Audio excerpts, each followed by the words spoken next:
Hello guys, welcome back. It's Easy Electronic channel right here with you today, and I have another crazy cool video just for you. In this video I will be starting to make my full bridge rectifier. Yes, you heard it correctly. And not only this will rectify AC, but this will be YouTube's most powerful and stylish rectifier. So let's get right into the video, and yeah, you'll see how I made it.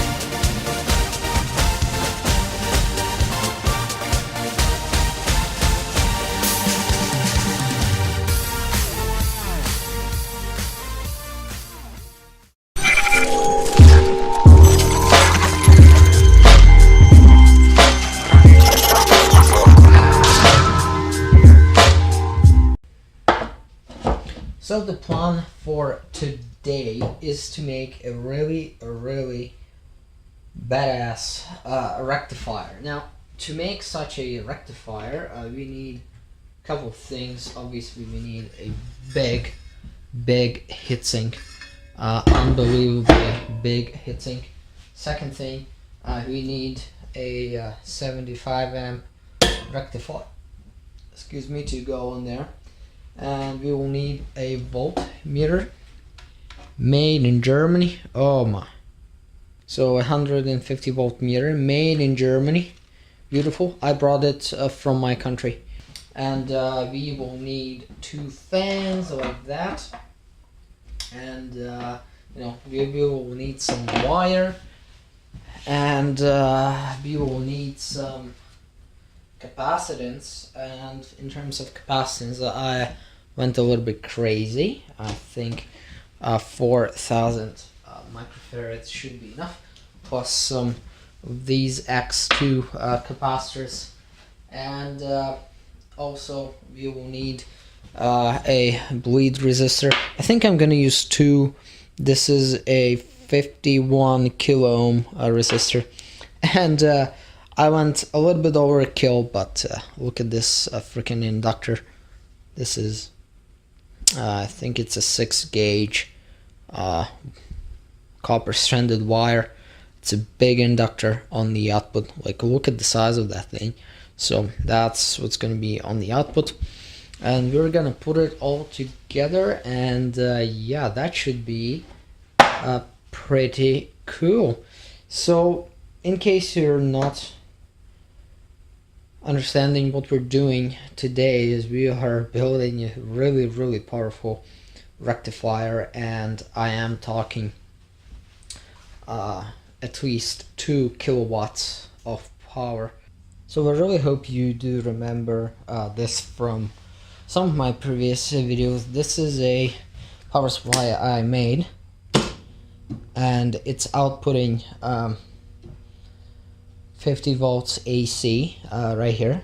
Of course, it's safe to touch. It's only 50 volts. What is it gonna do? But there's a big arc welder transformer inside, which is really cool. And we have a amp meter here and a 19 amp circuit breaker right there. So that's all cool. So the plan is to make a second level for this power supply to just simply go on top. It will look almost exactly the same type of output terminals and input terminals. I really like this idea, and it's just gonna sit on top, and yeah, should be good. So it's just gonna sit on top like that, and yeah, I don't know, it's gonna be a little bit higher, but should be alright. So the heatsink will be mounted like this. There's gonna be wall here, a wall there, and a plate there. On the back, I don't know, I might do a back plate or I might not, so it all depends. But the 2 fans will go here on the front like that to blow into the heatsink in there, and it's gonna be exhausting on the back, and you're gonna have all the capacitance and everything here, and the voltmeter will be here. And yeah, I don't know, it should look quite cool. So just put it all together, and yeah, the idea is to have it the same size as this power supply so we can stack it on top, and together they will work as one. Although, you know, I should did this in the first place, but I did not have the rectifier, so I went with the smaller power supply factor. But now we can put a really powerful rectifier, which will enable us to go even, you know, even higher voltages. We can even rectify mains voltages, which will be really scary, but could be essential to feed some of our future projects. So yeah, let's start. And I think I'm gonna pause the video right here and actually get back to you when I will have something to show, because right now it's only like a prototype stage, so you know, there's nothing to see. But in some time I'm gonna get back to you and we're gonna see what I came out with. Whew, it's been about 2 hours since the last update, and we went a little bit too far. I think I should have made a update earlier, but this is what it looks like. We have a heatsink, we have drilled a hole here and here, tapped it with a M5 0.8 millimeter tap, so we can secure our diode bridge there at the bottom plate, directly riveted to the heatsink with 5 rivets, and we have these profiles riveted to the bottom plate as well. This is our front panel. I already cut out the hole, and we have all of the holes drilled out nicely, so everything goes together nicely. I have already tested it, but I need to find a way how to have my input and output here, you know, so it kind of works out nicely. And these are the sides. Right now it's shiny. It's gonna be nice matte finish when I finish doing whatever I'm doing, but for now that's all there is to it. This is the top plate. It's nice and shiny. Again, it's gonna be nice and matte finish when I'm done. So yeah, still have to figure out how to mount this top plate. But yeah, this is the big inductor that we will be using for the output. I think it could be a little bit of an overkill, I don't know, but it seems to be pretty logical that we have such a inductor on the output, but I don't know. I think it's gonna be alright. And yeah, we're almost done. I think we're about an hour or two from the finished case, and then we can wire everything up later on. So yeah, pretty cool.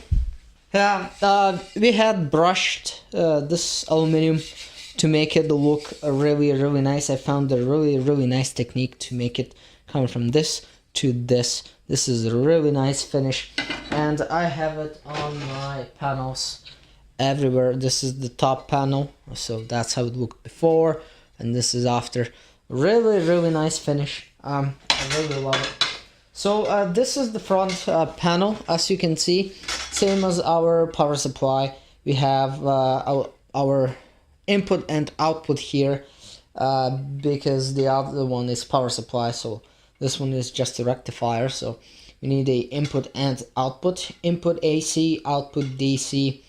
And yeah, this hole right here is for this meter, which is 150 volts. So this is how it will look. I think it looks really good.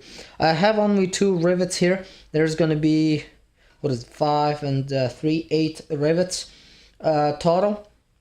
That should make it really sturdy, so even if it falls, this should not fall off. Yeah. What else is left? Well, put the side panels on there. Figure out how to put a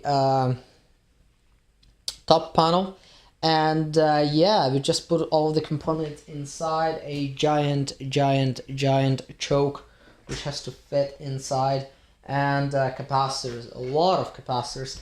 And I really have a feeling that we will have to do something really crazy with the capacitors to make them fit. So yeah, see you in the next update. So guys, that's about it for this video. You all know what to do. Like it if you like it, dislike it if you dislike it, and don't forget to subscribe to my channel if you hadn't subscribed already. And yeah, you're going to see some of my other videos on your screen. I really hope you click on some of them, and you'll make me the happiest person ever. And yeah, as always, see you in the next video.